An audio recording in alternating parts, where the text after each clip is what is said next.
আসসালামু আলাইকুম। আন্তর্জাতিক সর্বশেষ আপডেট সংবাদে আপনাকে স্বাগতম। শুরুতেই জানিয়ে দেব সংবাদ শিরোনাম। শুরুতেই জানিয়ে দেব তেল আবিবের সেনা ঘাঁটিতে ড্রোন হামলা চালালো হিজবুল্লাহ। জানিয়ে দেব লেবাননে ইসরায়েলি হামলায় নিহত 40। এরপরে রয়েছে সিরিয়ায় আমেরিকার সবচেয়ে বড় ঘাঁটিতে ক্ষেপণাস্ত্র হামলা, উত্তপ্ত মধ্যপ্রাচ্য। এরপরে রয়েছে ইসরায়েলি হামলায় হিজবুল্লাহর নেতা হাসান নাসারুল্লাহ 4 স্বজন শহীদ। সর্বশেষ জানিয়ে দেব লেবাননে মানবিক পরিস্থিতি 2006 সালের যুদ্ধের চেয়ে ভয়াবহ বলছে জাতিসংঘ। এতক্ষণ শুনছিলেন সংবাদ শিরোনাম, এবারে বিস্তারিত। তেল আবিবের সেনা ঘাঁটিতে ড্রোন হামলা চালিয়েছে হিজবুল্লাহ। লেবাননের সশস্ত্র গোষ্ঠী হিজবুল্লাহ দাবি করছে প্রথমবারের মতো ইসরায়েলের রাজধানী তেল আবিবের দক্ষিণে একটি সামরিক ঘাঁটি লক্ষ্য করে এক ঝাঁক ড্রোন হামলা চালিয়েছে তারা। হিজবুল্লাহ এই হামলা চালিয়েছে বলে প্রতিবেদনে জানানো হয়েছে। হিজবুল্লাহ যোদ্ধারা প্রথমবারের মতো তেল আবিবের দক্ষিণে বিলু সেনা ঘাঁটিতে ড্রোন হামলা চালিয়েছে। তবে ইসরায়েলি কর্তৃপক্ষের কাছ থেকে হতাহতের বা অবকাঠামোর ক্ষতির কোনো তাৎক্ষণিক খবর পাওয়া যায়নি। এর আগে হিজবুল্লাহ ইসরায়েলের বন্দর শহর হাইফার কাছে নৌঘাঁটি এবং তেল আবিবের কাছে ইসরায়েলের প্রধান আন্তর্জাতিক বিমানবন্দরের কাছে আরেকটি ঘাঁটি লক্ষ্য করে কয়েকটি হামলার দাবি করছে।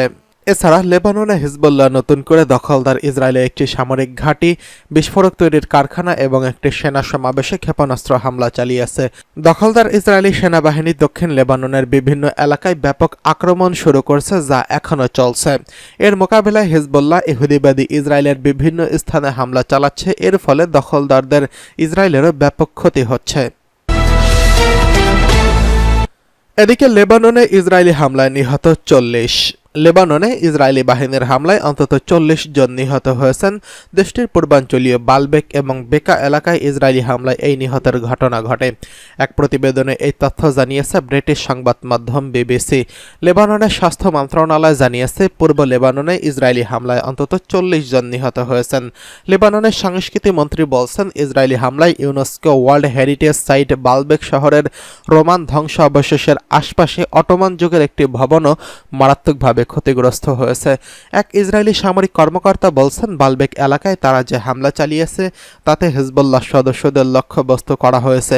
বালবেক হারমেল প্রদেশের গভর্নর বাচির খোদর তার এক্স অ্যাকাউন্টে বলছেন, ইসরায়েলি যুদ্ধবিমান বুধবার বালবেকের 20টি বিমান হামলা চালিয়েছে।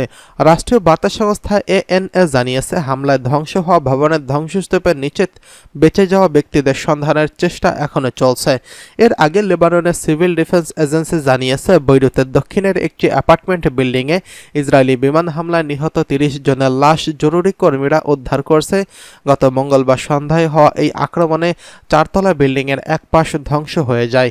ইসরায়েলি সামরিক বাহিনী বলছে, তারা শিয়া সশস্ত্র গোষ্ঠী হিজবুল্লাহর অন্তর্গত সন্ত্রাসী অবকাঠামোতে হামলা করছে।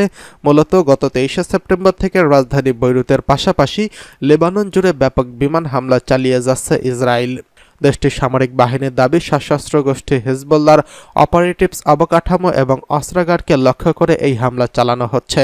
লেবাননের স্বাস্থ্য কর্তৃপক্ষের মতে গত বছরের অক্টোবর থেকে ইসরায়েলি হামলায় কমপক্ষে 3050 জন নিহত হয়েছেন এবং প্রায় 14,000 মানুষ আহত হয়েছেন।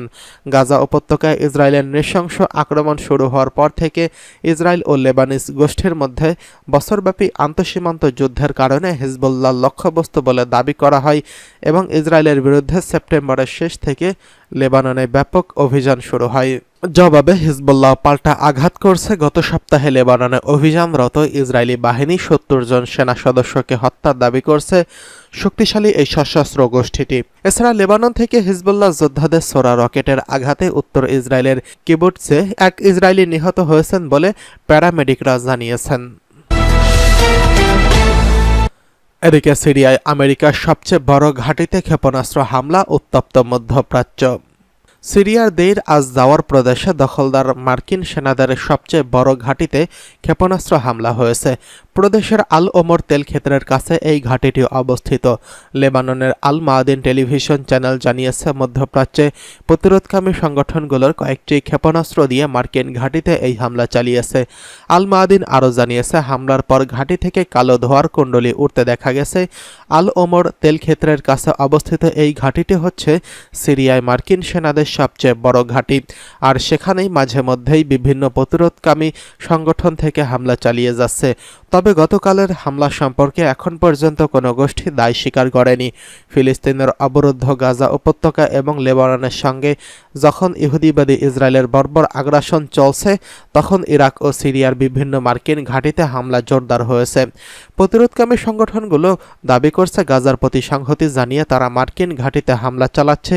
এসব সংগঠন বলছে, গাজায় গণহত্যা চালানোর ব্যাপারে ইহুদিবাদী ইসরায়েলকে অন্ধ সমর্থন দিয়ে চলেছে আমেরিকা। এদিকে ইসরায়েলি হামলায় হিজবুল্লাহ নেতা হাসান নাসরুল্লাহ সহ 4 শহীদ নিহত। দক্ষিণ লেবাননের দখলদার ইসরায়েলের গতকাল বিমান হামলায় হিজবুল্লাহ সাবেক মহাসচিব সৈয়দ হাসান নাসরুল্লাহর পরিবারের কয়েকজন সদস্য শহীদ হয়েছেন। বার্তা সংস্থা ইসানা জানিয়েছে, লেবাননের দক্ষিণের টায়ার শহরের আল বাজরিয়া এলাকায় গতকাল দখলদার ইসরায়েলের বিমান হামলা সৈয়দ হাসান নাসরুল্লাহ 4 জন আত্মীয় শহীদ হয়েছেন। এরা হলেন নাসরুল্লাহ চাচা, চাচাতো ভাই এবং চাচার নাতি নাতনি। ইহুদিবাদী ইসরায়েল গত 23 সেপ্টেম্বর থেকে লেবাননে নির্বিচার ব্যাপকভাবে বিমান হামলা চালিয়ে আসছে। 27 সেপ্টেম্বর দক্ষিণ বৈরুতের দাহিয়েহ এলাকায় সর্বশেষ বর্বর হামলায় শহীদ হয়েছেন লেবাননের জনপ্রিয় নেতা সৈয়দ হাসান নাসরুল্লাহ। এদিকে লেবাননের মানবিক পরিস্থিতি 2006 সালের যুদ্ধের চেয়ে ভয়াবহ বলছে জাতিসংঘ। জাতিসংঘের ত্রাণ ও মানবিক সহায়তা সংক্রান্ত সংস্থা জানিয়েছে, 2006 সালে ইসরায়েল ও হিজবুল্লাহর মধ্যকার যুদ্ধের চেয়ে লেবাননে বর্তমান মানবিক পরিস্থিতি ব্যাপক অবনতি হয়েছে। ওই সময় সাধারণ মানুষের যা দুর্ভোগ হয়েছিল, বর্তমান অবস্থা তা ছাড়িয়ে গেছে। এক প্রতিবেদনে এই খবর জানিয়েছে আল জাজিরা। লেবাননের স্বাস্থ্য মন্ত্রণালয় দেশটিতে ইসরায়েলি হামলায় নিহত সংখ্যা কমপক্ষে 2968 জন বলে জানিয়েছেন। একই সঙ্গে এসব হামলায় আহত হয়েছেন আরও 13,319 জন। লেবানন কর্তৃপক্ষ বলছে, এখন পর্যন্ত ইসরায়েলি আগ্রাসনে প্রায় 12 লাখ মানুষ বাস্তুচ্যুত হয়েছেন। অন্যদিকে আন্তর্জাতিক অভিবাসন বলছে, তাদের তথ্য বলছে অন্তত 8.5 লাখ মানুষ তাদের বাড়ি ঘর ছেড়ে পালিয়ে যেতে বাধ্য হয়েছেন। রেড ক্রসের আন্তর্জাতিক কমিটির অনুসারে 2006 সালে ইসরায়েল হিজবুল্লাহর যুদ্ধে লেবাননে 1191 জন নিহত হয়। ওই সময় 9 লাখেরও বেশি মানুষ বাস্তুচ্যুত হয়। মধ্যপ্রাচ্য বিষয়ক বিশ্লেষক ওমর আসর এক নিবন্ধে লিখেছেন, 2006 সালে হিজবুল্লাহ আর 2024 সালের হিজবুল্লাহ শক্তিমত্তা দিয়ে এক নয়। হিজবুল্লাহ এখনকার সামরিক সক্ষমতা যে কোনো বিশাল আকারের অরাষ্ট্রীয় বাহিনী এবং অনেক রাষ্ট্রীয় বাহিনীর চেয়েও শ্রেষ্ঠ। হিজবুল্লাহ সামরিক শক্তির মূল ভিত্তি মূলত স্থল বাহিনী। যোদ্ধা ও মজুদ বাহিনী সহ হিজবুল্লাহ জনসংখ্যা, সেনা সংখ্যা মোট 1 লাখেরও বেশি। হিজবুল্লাহ বাহিনীর মূল শক্তি ভিত্তি রেদওয়ান ফোর্স। এই অভিজাত ইউনিটের জনবল 2 থেকে 3 হাজার। রাদওয়ান ফোর্সের সেনারা স্নাইপিং অভিযান, বৈরী পরিবেশের যুদ্ধ এবং শত্রু শিবিরে ঢুকে অভিযান পরিচালনার অভিজ্ঞতা রয়েছে। তার মতে 2006 সালের এই যুদ্ধে ফলাফল ড্র হয়। 1948 সালের পর কোনো আরব বাহিনী ইসরায়েলের সঙ্গে যুদ্ধে এতটা সাফল্য অর্জন করতে পারেনি যতটা সাফল্য পেয়েছে হিজবুল্লাহ।